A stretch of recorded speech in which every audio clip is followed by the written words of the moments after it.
cầm mày cầm đung điện cắt lại dịch lê mò lum nuôi lần chả mỹ là cờ bua liều kí bằng pro thế lúc nào đáng cộng sản Việt Nam rồi này lại nhiều học áp cắt lại cắt mét rim thun nhiều mong ạ lừa lọc lúc liền phá thun đồ bố thun chụp luôn mà đó ra đây là tướng thun đò bầu đò lúc mà đò bầu chụp mẹ này đón tập bộ như eo kỷ niệm 50 năm ngày giải phóng Việt Nam thống nhất đất nước ngày 30 tháng 4 năm 1975, 30 tháng 4 năm 2025. Những lời này hiếm bạ đạo bố cơ ta lời tía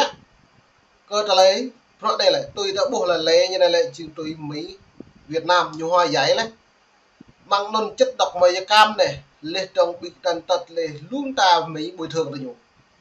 summer rim thun nhiều chỗ chút cho con được nữa nào cất lấy Mỹ thất bại nước Việt Nam đến mày mò bịa video mệt và mày để xem lăng cất lấy phản ánh nước ngoài cất lấy trong Mỹ hàng Việt Nam cất lấy dịch lệ được biết bằng rõ hạt rẻ cất lấy rõ mạng từ đây nhiều đàn là nào đàn những bạn đã chào Mỹ lần lần chào Việt Nam mừng đi bắt anh nhiều túi hỏi dai một đàn những bơi bộ kẹo ta có mày thâu mấy bộ đạn này lại nước Mỹ trên hết cơ ta lấy là ngặt nhiều màu thua trận xăm này là nước Mỹ lại nhảy dựa bằng luật quốc tế nhiều một quân lợi dụng những quân đấy nhá tướng cộng sản áp dụng cái ta này là dọa lại đi nhiều nên mà nên mày về xem đăng lại thế kho Mỹ tổng thống Donald Trump gật lại lề ngày 30 đấy bố càng ủng hộ bờ đặc gật với chủ kép lệ trường hiếm 7 rẻ nên mày về xem đăng biết lên video các bạn đi buồn sang khắp đi lại lăng lại rút Mỹ chỉ trích cái đảng Việt Nam lệ trường hiếm bạn nuôi Việt Nam tụ và Mỹ đi gật lấy tập mệt của mình gật lại này để xem đăng. Các bạn thân mến, mới đây một quyết định gây tranh cãi của chính quyền Trump cấm các nhà ngoại giao cấp cao Mỹ tham gia các sự kiện kỷ niệm 50 năm ngày giải phóng miền Nam tại Việt Nam. Theo The New York Times ngày 22 tháng 4, Mỹ đã yêu cầu đại sứ Mark Knapper và các quan chức khác tránh xa các hoạt động như tiệc chiêu đãi ngày 29 tháng 4 và cuộc diễu binh hoành tráng ngày 30 tháng 4. Quyết định này không chỉ khiến các cựu chiến binh Mỹ sốc nặng, mà còn hình như đang giáng một đòn mạnh vào nỗ lực hòa giải Mỹ suốt 50 năm qua. Vậy, tại sao phải làm thế? Liệu đây là toan tính chính trị, hay theo ý kiến của nhiều người đây, chỉ là sự hèn nhát của một siêu cường không dám đối mặt với quá khứ? Ngày 30 tháng 4 năm 2025, đánh dấu 50 năm kết thúc chiến tranh Việt Nam, một cột mốc lịch sử quan trọng với cả Việt Nam và Mỹ. Việt Nam tổ chức loạt sự kiện hoành tráng, tiệc chiêu đãi tại khách sạn với sự tham gia của các lãnh đạo cấp cao và cuộc diễu binh lớn ngày 30, nơi các cựu chiến binh, lực lượng vũ trang và quần chúng cùng kỷ niệm ngày thống nhất đất nước. Đây không chỉ là dịp để Việt Nam tự hào nhìn lại quá khứ, mà còn là cơ hội để các nước đối tác, bao gồm Mỹ, thể hiện tinh thần hòa giải và hợp tác. Nhưng cú quay xe từ Washington đã làm mọi người ngã ngửa. Theo The New York Times, chính quyền Trump đã ra lệnh cho các nhà ngoại giao cấp cao, bao gồm đại sứ Mark Knapper, không tham gia bất kỳ sự kiện nào liên quan đến lễ 30 tháng 4. Thậm chí, không tham gia. Các cựu chiến binh Mỹ trở về Việt Nam để tổ chức thảo luận công khai về chiến tranh và hòa giải cũng bị bỏ rơi, không nhận được sự hỗ trợ chính thức. John Turzinno, người sáng lập Quỹ cựu chiến binh Mỹ tại Việt Nam, người từng tham gia các sự kiện kỷ niệm hàng chục năm qua, bức xúc. Dù non tạo bộ có pi bằng pro hạt rẻ tổng thống Donald Trump với pro này lúc đương thì tổng thống như nó nghe Donald Trump là nhiều nghe một linh hàn mức cơ ta lại này lại dù đã những bộ hạt rẻ này là nhiều thất bại cơ pro lệ lúc cơ làm plư cái đảng cộng sản lệ trường luôn nuôi bằng thế giới lại chưa đang dựa bằng luật quốc tế lại mở rộng việc mạng Mỹ lại những một thua của Việt Nam vừa cất lệ những thua vừa đã nhiều lệ lúc làm plư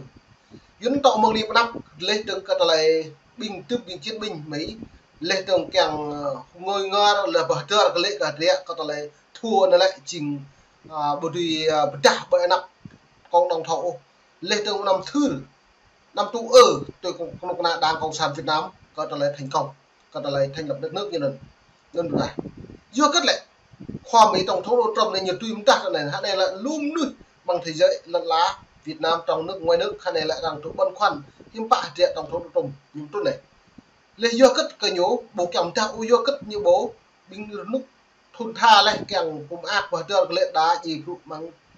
tle đá bằng e đá bằng t này thì là cả một tường nhẹ lên lại nhiều bộ phép tham gia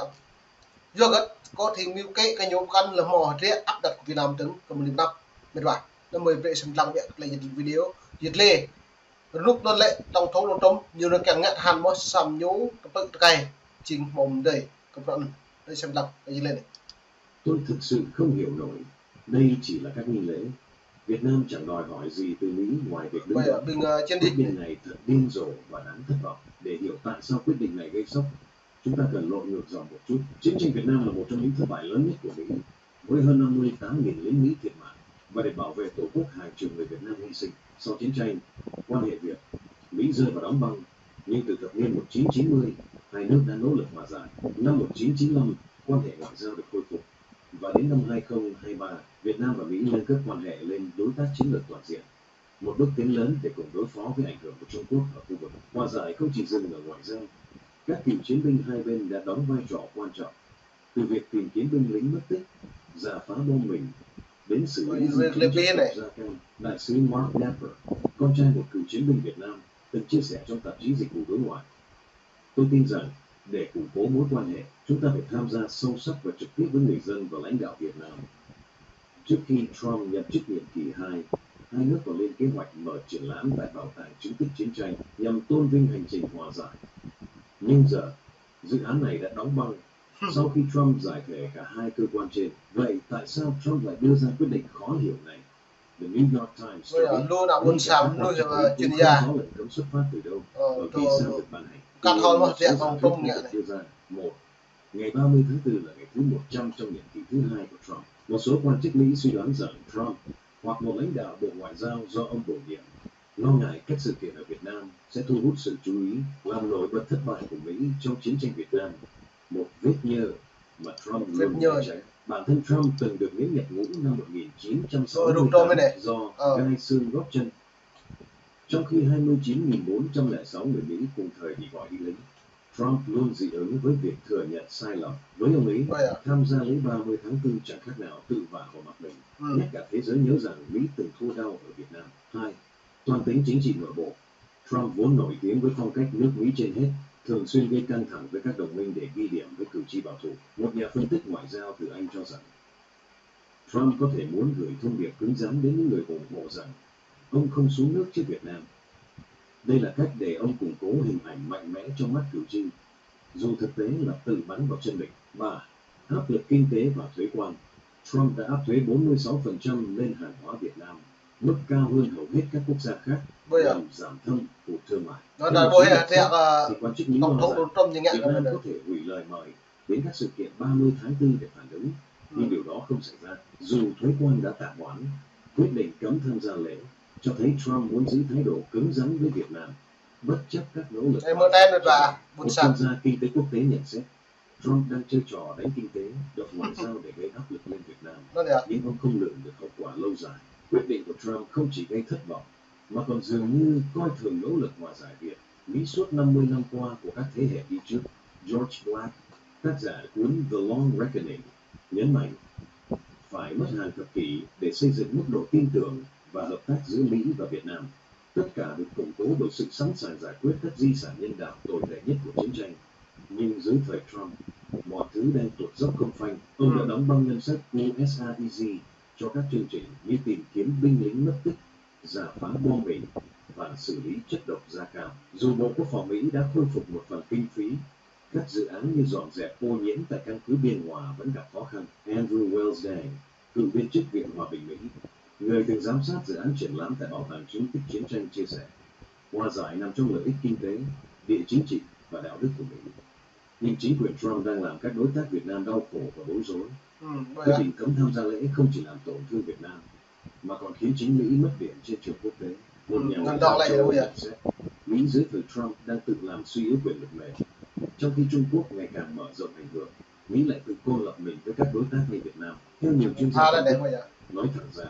quyết định của Trump không chỉ là toan tính chính trị, mà còn là biểu hiện của sự hèn nhát và vị kỷ. Trump không dám đối mặt với thất bại lịch. Đoạn về là lại chính nhịp tổng thống Donald Trump xăm như vật hậu của trẻ tổng thống Donald Trump coi như là lời promat lệ từng hiếm bảy có lời kết cờ không lệ hiện nên mong này chơi nhiều phim chứ là dịch lệ pi bằng này một sản màu lăng rút bật lon này màu phân tích cật lại cao hàng lại dự bởi đã những bạn tiện trong thống trung cật lại mà rõ này vất nước trên bình mỹ lâu đi lấy chất độc mây cam những bạn đây thì là những độc bằng phít em vất bình nuôi em làm bộ kẹo cật lại tiện khoa mỹ ngạn này